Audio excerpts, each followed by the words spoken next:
Warga terdampak erupsi Gunung Semeru yang mengungsi di posko pengungsian SDN Supiturang 4 mulai mengeluhkan gangguan kesehatan. Sebagian besar merupakan lansia dan anak-anak yang sudah 2 hari bertahan di pengungsian. Sekitar 70 warga terdampak erupsi Gunung Semeru mengungsi di posko pengungsian SDN Supiturang 4. Sebagian besar pengungsi merupakan lansia dan anak-anak. Setelah 2 hari tinggal di pengungsian, sejumlah warga mulai mengeluh batuk dan gatal-gatal. Karena fasilitas yang terbatas, sebagian pengungsi terpaksa tidur di lantai yang dingin. Akibatnya tak sedikit yang mulai mengeluh demam, flu, dan sesak nafas. Para pengungsi berharap pemerintah segera mengirimkan tambahan matras, selimut, dan kebutuhan dasar lainnya.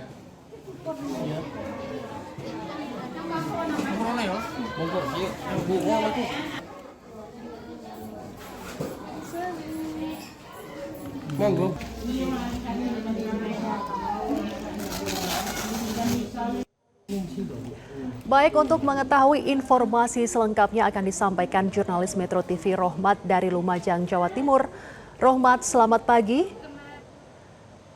Baik, Rohmat, berapa banyak warga yang mengungsi di posko pengungsian SDN Sapiturang 4 dan bagaimana kondisi mereka saat ini?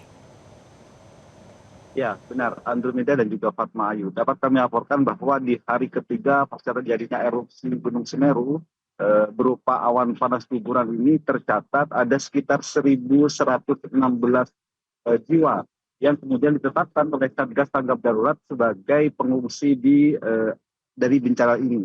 Namun dari 1.116 ini tidak secara keseluruhan kemudian berada di tempat pengungsian karena memang banyak masyarakat di Lumajang itu memilih untuk kemudian tinggal bersama anggota keluarga lain di rumahnya atau mungkin juga ada yang memilih untuk tinggal di beberapa tempat fasilitas umum.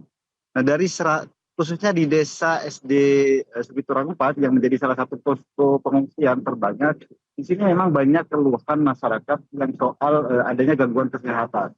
Selain itu, masyarakat juga dalam beberapa hari terakhir mengeluh jika alat tidur atau alas tidur mereka terlalu tipis sehingga cuaca dingin cukup menyengat dan itulah kemudian yang diduga menjadi salah satu penyebab masyarakat mengalami gangguan kesehatan. Karena memang selain cuaca di Lumajang, awan panas guguran atau hujan abu di sini masih kerap kali terjadi dalam 2-3 hari terakhir. Begitu, Ayu. Rohmat, kemudian apa yang tengah dipersiapkan dan juga disiapkan oleh para petugas untuk memenuhi kebutuhan para pengungsi di sana?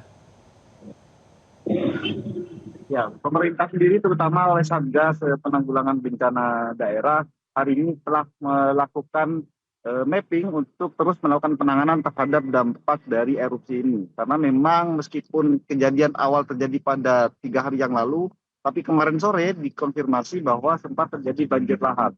Ini berarti bahwa aktivitas vulkanik di Gunung Semeru ini masih sangat tinggi.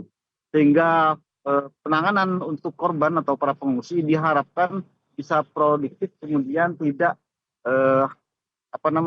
meninggalkan lokasi pengungsian tanpa sepengetahuan petugas karena memang jarak aman di sini cukup jauh tapi masyarakat masih banyak yang kembali ke rumah atau berada di daerah zona merah begitu, Andromeda.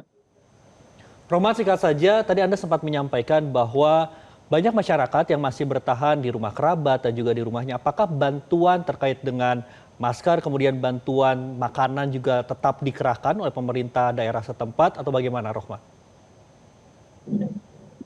Ya, betul.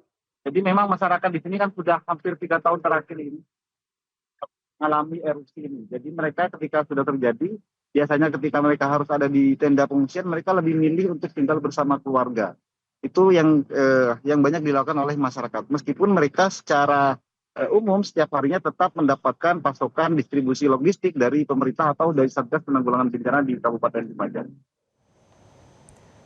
Baik, terima kasih Rohmat melaporkan langsung dari Kabupaten Lumajang, Jawa Timur. Selamat kembali bertugas. Jelajahi cara baru mendapatkan informasi. Download Metro TV Extend sekarang.